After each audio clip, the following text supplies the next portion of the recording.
আমি এখানে মাইর খাবো, পুলিশের কাছে গিয়ে মাইর খাবো, পুরুষের ঘরে নিরাপত্তা নাই, আমি নাক ডাকতাম। অথচ সে কিন্তু আমার সাথে ডাবল নাক ডাকতো। আমি আমার স্ত্রীর মায়ের খেয়ে আজকে প্রেস ক্লাবে এসে দাঁড়াইছি।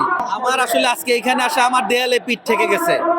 আমি পুরুষ মানুষ হিসেবে আমি এই মেসেজ দেওয়ার পরে অনেকেই কমেন্ট করবে যে আমি পুরুষ জাতির কলঙ্ক, তারপরে হচ্ছে আমি মেরুদণ্ডহীন পুরুষ, এরকম অনেক কমেন্ট করতে পারে। কারণ আমি আমার স্ত্রীর মায়ের খেয়ে আজকে প্রেস ক্লাবে এসে দাঁড়াইছি। আজ 2 দিন হলো আমি আমার বাসায় থাকতে পারতেছি না। আমি আমার বাসায় ঘুমাচ্ছি না, আমি অফিসে ঘুমাচ্ছি। কারণ সর্বশেষ আমার ওয়াইফ আমাকে গায়ে হাত দিছে। 2.5 বছর হলো আমি আমার ওয়াইফকে বিয়ে করছি। আমি মানসিক যন্ত্রণা সহ্য করতে করতে আমি আর পারতেছি না। এদিকে আমার বাচ্চা হয়ে গেছে, আমি বাচ্চার মায়া করে সংসারের দিকে পড়েছিলাম। আমি বিয়ে করার 7 দিন পর থেকে শুরু হয়েছে মানসিক যন্ত্রণা। সে আমার সাথে ঘুমাইতো না, আলাদা ঘুমাইতো। কারণ হিসেবে প্রথম ছেলেকে আমি নাক ডাকতাম, অথচ সে কিন্তু আমার সাথে ডাবল নাক ডাকতো। কিন্তু সে আমার এই নাকটাকে সহ্য করতে পারতেছে না। এই সিম্পল গেল। এরপরে আমার বাবা মা আসতে পারবে না, আমার বাবা মাকে সহ্য করতেছে না, আমার আত্মীয় স্বজনকে সহ্য করতেছে না। এরকম আস্তে আস্তে আস্তে আস্তে করতে করতে কী হলো, তাকে যদি কেউ কিছু বলে তাহলে সে করতে যায়। এ পর্যন্ত সে 6 বার করতে গেছে। তার মামাতো ভাই, আমরা নিজেরা বিয়ে করছিলাম বলে তার মামাতো ভাই তাকে গালি দিয়েছে যে তুই অমুক বাচ্চার সাথে চলে গেছিস। এই কথা শুনে যে তাকে বাচ্চা বলছে, ক্লাস 5-এর মামাতো ভাই, সে হারপিক খাইছিল যখন আমাদের বিয়ের 7 দিন বয়স। তো সে যদি মারা যেত, পৃথিবীর কাউরে বিশ্বাস করাতে পারতাম না যে তার মামাতো ভাইয়ের গালির জন্য সে মারা গেছে। সবাই আমাকে ধরতো। কারণ কি, পুরুষের পক্ষে কিচ্ছু নাই। একটা মেয়ে রাস্তায় চিৎকার দিক, সবাই কিন্তু যাবে, ওই কি জন্য হয়েছে বলছে, ওই পুরুষ আমাকে খারাপ কথা বলছে, পুরুষটাকে ধরবে। কিন্তু একটা নারী যদি জুতাতেও মারে, ওই পুরুষের পক্ষে কেউ দাঁড়াবে না। আমাদের বাংলাদেশে 80% পুরুষ নির্যাতনের শিকার।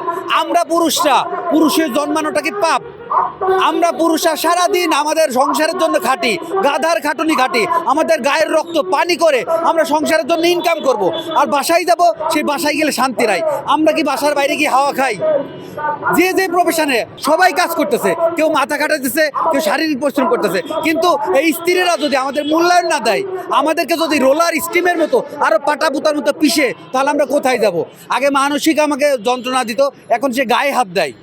এই মেডিটেশন কোর্স করার পরে আল্লাহ সবাই জানে যে মেডিটেশন ভালো, মেডিটেশন অমুক তমুক। কিন্তু আপনারা মেডিটেশনের ভিতরে ঢুকে দেখবেন, এই যে মহাজাতক, গুরু মহাজাতকের এইখানে আসার পরে আমার স্ত্রী আমার গায়ে হাত দেয়। সর্বশেষ আমার গায়ে হাত দিয়েছে, অনলাইনে সেটা জুতা অর্ডার করছে। সে জুতার সাইজ 40, কিন্তু তার পায়ের সাইজ 42। তো সে ফেরত দিয়ে দিক, সে ফেরত দেবে না। সে ফেরত দিলে তার ইজ্জত চলে যাবে। সে আমার কাছে টাকা চাইতেছে। আমি বলছি আমার কাছে টাকা নাই, আমি টাকা দিই নাই বলে অকথ্য ভাষায় আমাকে সে আক্রমণ করছে, গালিগালাজ করছে আমার কাজের মহিলার সামনে। আমি যখন তার কথার উত্তর দিছি, তখন সে আমাকে শারীরিকভাবে আঘাত করছে। তো এরপরে কি করে, সে আমাকে আঘাত করে, আমাকে মারে। এরপরে সে নিজে নিজে করতে যায়, হত্যা করার হুমকি দেয়। এ পর্যন্ত টোটাল 6 বার হত্যা করার হুমকি দিচ্ছে। যদি আমাকে মেরে সে হত্যা করে, তখন কিন্তু পুলিশ আমাকেই ধরবে।